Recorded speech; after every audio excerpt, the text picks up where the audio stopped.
Hello and welcome here to a new segment on the Media Man channel. As you know, it's all about videography here, and today we have a very exciting topic, namely upcycling, recycling, or whatever you want to call it, of old lenses onto brand new camcorders or video cameras. And after the intro, let's get started. Yes, friends, great to have you here tuned in. Let's subscribe now, give a thumbs up. This segment will be really exciting. Feel free to comment, let me know your preferences for future content, or if you have questions about details you want to see more. I will definitely address that. Today's topic is about lenses because, as it is, at least it has always been for me, you invest a lot of money in the camera body, and then you have the nice device at home. Then you need a lens, an optic, and yes, either all the money is spent and you buy something cheap and then you're dissatisfied. Indeed, that is precisely how I felt when I recently obtained two cameras. It is, in fact, the Ursa Broadcast G model, which has proven to be quite impressive in terms of its features and performance. I have brought two pieces of them here and we can already see, and that is the primary objective of our discussion today. Blackmagic has this really awesome feature where you have the ability to replace the mount up front here. And thus, in this location, I possess the PL Mountain, and in this vicinity, I possess the B mount designed specifically for broadcast lenses. Broadcast lenses, these are lenses. I'll hold them up to the camera here. These are the zoom lenses used with shoulder camcorders.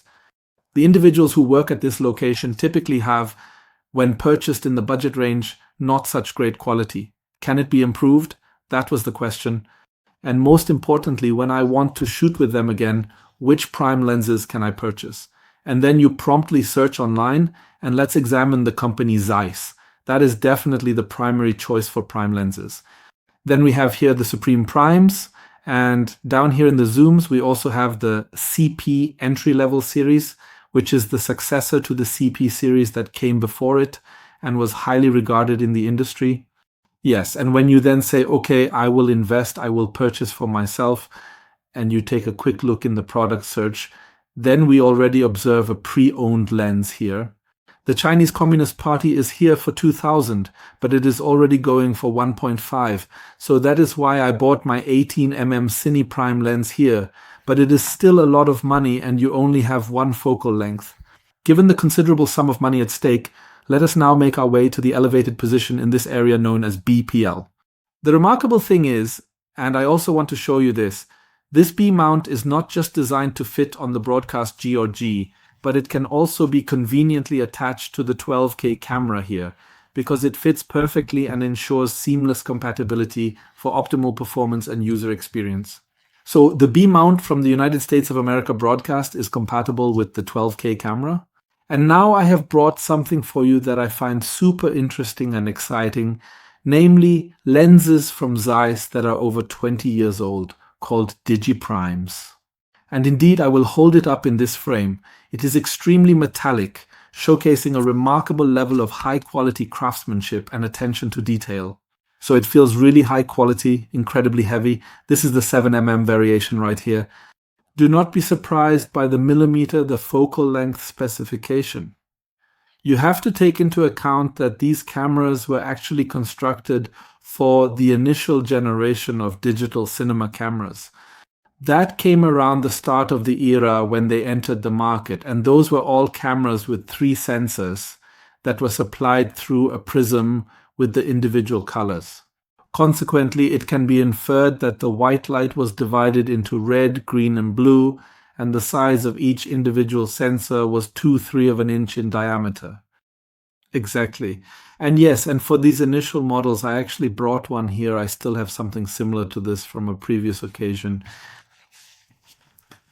Here we have a Panasonic, yes, the AJHDC 27HE, which stands for Advanced Japanese High Definition Camera 27 High Efficiency. That was a Varicam camera. This means it recorded on magnetic tape in the DVC Pro HD format.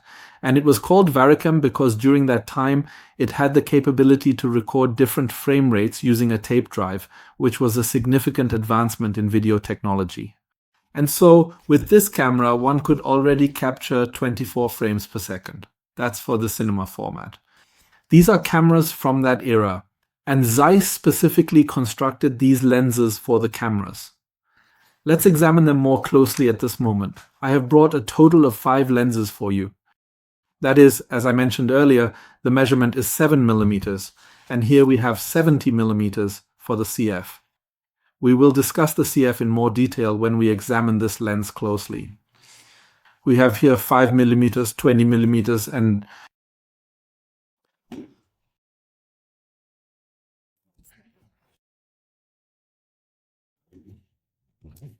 yet another 10 millimeters. What truly stands out is the remarkable quality of these lenses and the incredible tactile experience they provide. So this is made of metal, not plastic. This is truly great.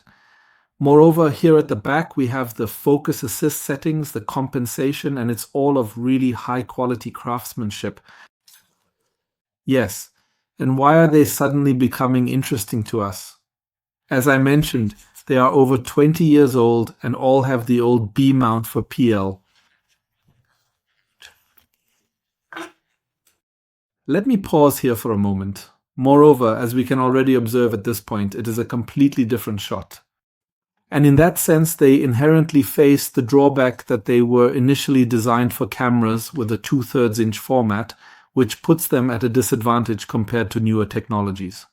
And our current full-frame sensors cannot fully illuminate them. That means they need adapter assistance. And now comes the exciting part, because with the Blackmagic mount adapter from Blackmagic Design for the broadcast, as I have shown you, we can connect these devices here using the adapter that is specifically designed for this purpose.